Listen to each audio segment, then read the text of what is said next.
The Giraffe and the Pelly and Me by Roald Dahl. Read by Roald.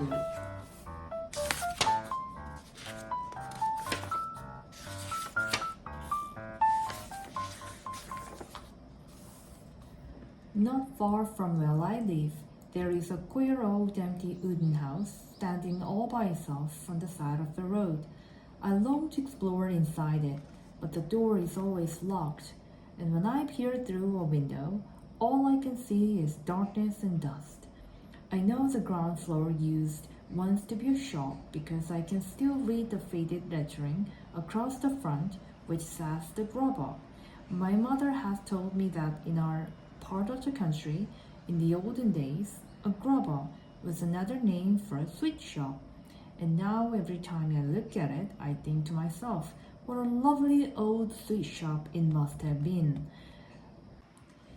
On the shop window itself, somebody has painted in white the word for sale, S-A-I-L. One morning I noticed for sale had been scraped off the shop window, and in its place somebody had painted sold, S-O-L-E-D. I stood there staring at the new writing and wishing like mad that it had been me who had bought it, because then I would have been able to make it into a grubber all over again. I have always longed and longed to own a sweet shop. The sweet shop of my dreams would be loaded from top to bottom with sherbet suckers and caramel fudge and Russian toffee and sugar snorters and butter gumballs and thousands of other glorious things like that. Oh boy, what I couldn't have done with that old grubber shop if it had been mine.